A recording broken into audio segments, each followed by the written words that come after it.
I'm John Hanna for CDTV.net in New York, and we have Dirk Dijk, Chief Equity Strategist at Zacks.com, joining us from Dayton, Ohio. Hey, Dirk, how you doing?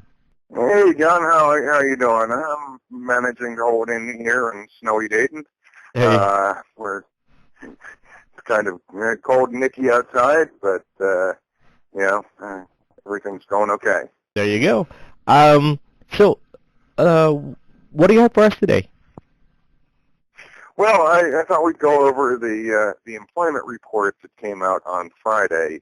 It was a extremely sort of confusing report with all sorts of cross currents. As most of your listeners probably know, there are two separate surveys that go into the employment report. One is they actually call up households and ask, are you employed or unemployed? Uh, and the other is they call up businesses and say, how many employees do you have? Did you add or subtract from last month? And so you're going with different samples, so you can sometimes have slightly different results. But this time around, it was as if the two different surveys were calling two different, totally separate countries. Uh, the unemployment dropped sharply for the second month in a row. It's down to 9.0%, and that's down from 9.4 in December and 9.8 in November. That is the biggest 2-month drop in my lifetime.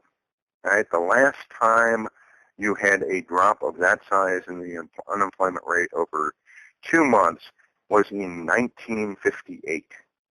That's kind of eye-popping. You don't see that all that often. I mean, quite Wow. literally in my lifetime. Now, some of that is a bit sort of overstated because you've had a drop in the civilian participation rate. In other words, people sort of giving up and saying, I'm not worth looking for a job, or retiring at the age 62, from Social Security, and sort of dropping out of the labor force. And that process has been going on for quite a while. Now, I mean, not just in the Great Recession when it dropped like a stone, but we didn't even have that much of a pickup in the participation rate during the last expansion. I mean, we really topped out in the participation rate all the way back in April of 2000. But the percentage of the population that actually has a job actually is now increased for 2 months in a row. So that indicates to me that there's something real there in terms of the employment growth. Granted, it's just up one tick to 58.4% from 58.3% in December and 58.2% in November, and we're still actually below where we were a year ago in terms of that employment rate, or the percentage of Americans actually employed, when it was 58.5%. But we're starting to see that turn, and so that's very encouraging. And then, we also had a little bit of progress, and, again, a little bit on the duration of unemployment numbers. The median fell to 21.8% weeks from 22.4 weeks in December. That's still a really, really, really awful level, and it really is the number of long-term unemployed that makes the difference between a country, in recession and in a big slowdown, and an economy that's healthy. If you look at the number of people who are unemployed for less than 5 weeks, that number actually stays steady regardless of what the economy is doing. I mean, if the economy is booming or if it's in the middle of a great recession, there's not a lot of variation on that. It's the long-term unemployed that made a difference. So we're seeing a little bit of an improvement there, but just to give you an idea of how bad that is, we're at 21.8 weeks. Prior to the Great Recession, the highest that median duration of unemployment had ever gotten to was 12.3 weeks. Now, we've improved from, it hit 25.5 weeks back in June, so we're starting to come down on it, but it's still just a heart-wrenching level. The average duration went up, but that's really just a change in the statistical definition that they used, and so it ticked up to 36.9 or 0.4 weeks from 34.2 weeks, but that's because up until last month, if you were out of work for more than 2 years, they simply entered 2 years in the database. They changed that to you can be up to 5 years. So yeah, I mean it's probably a more accurate average of 36 weeks, but you can't compare it to the previous months. It's just a change there in how you define it. So I would not pay that much attention to that sort of number. So on the household survey numbers, all of those things are looking remarkably positive.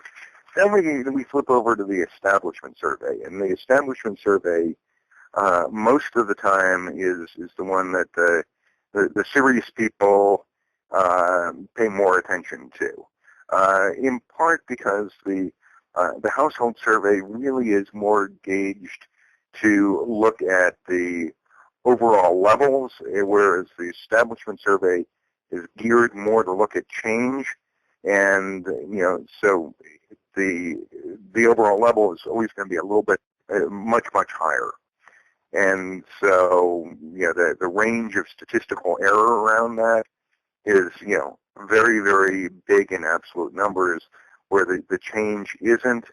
So people tend to focus more on the establishment survey numbers, and there the numbers were really, really disappointing. We only added 36,000 jobs total.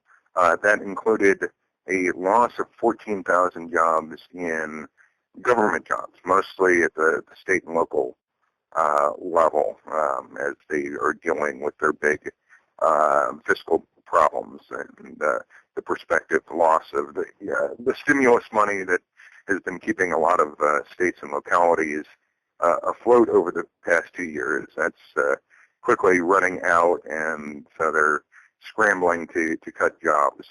But the private sector only added 50,000 jobs. That's that's not consistent with a massive drop in the unemployment rate, which sort of gets me back to the what I was saying before. It's almost like they're looking at two separate countries. Now, I would note that both the December and the November numbers were revised sharply higher. The November numbers were revised higher for the second month in a row. In other words, they revised up big in December when they came out. They originally, November only showed 39,000 total jobs created. Now, after two sets of revisions, it's up to 93,000. That's a big jump. And on the private side, we went from 50,000 jobs up to now it looks like 128,000. Also, pretty big revisions in the December numbers on the total to 121,000 from 103, on the private sector only to 139 from 113. So, I mean, given that we've seen this pattern of upward revisions in the establishment survey numbers for previous months, I suspect we're going to get that again for the January numbers.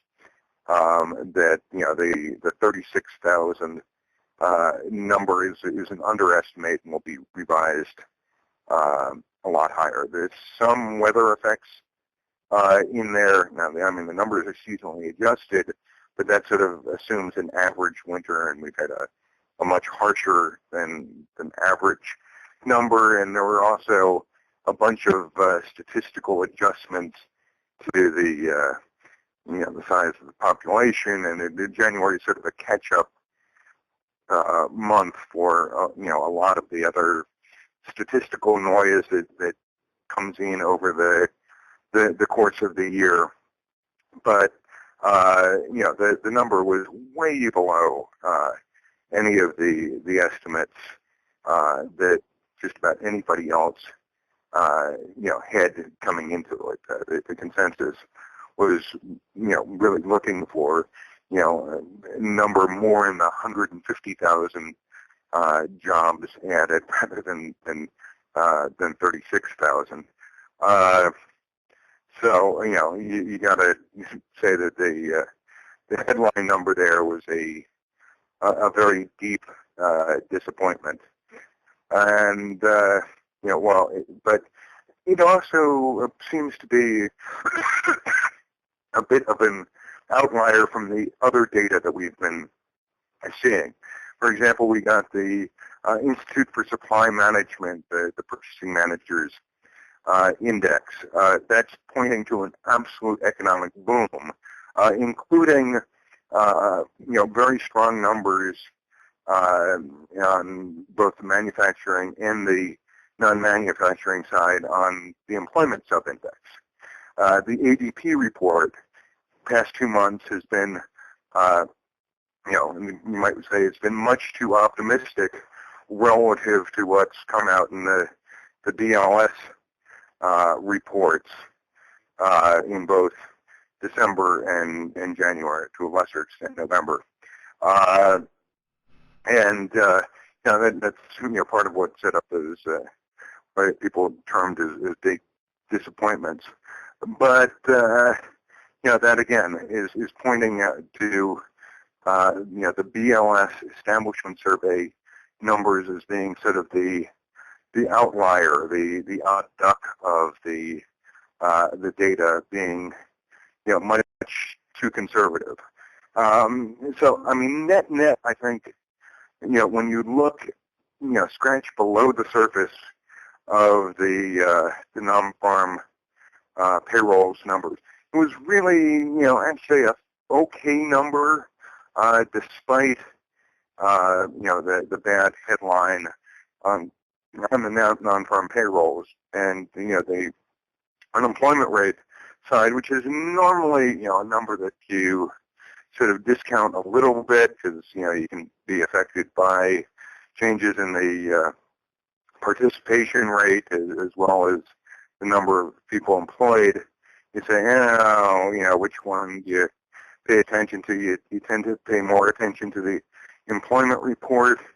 Right now, it really seems like the employment report number is the one that you sort of scratch your head over and doesn't fit in with the rest of the mosaic that you sort of piece together from all the other data, which is, I think, the reason why everybody was sort of shocked at how low it was, because it just didn't fit in with the rest of the data that you tend to see. So a very confused, mixed picture on jobs. That also sort of fits in with what we've seen on the initial claims, which have been beyond erratic over the last month or so, to just being, one of these numbers generated by a random number generator. They just up or down by tens of thousands each week, which is not the normal pattern. So we're living in very interesting times on the employment picture. But net, I think we're starting to see the turn in terms of job creation. That certainly showed up on the household side. I'd also point out, a couple of differences between the household survey and the establishment survey. Right? They sort of measure different things. The establishment survey is the number of positions available. The household survey is the number of people who have jobs.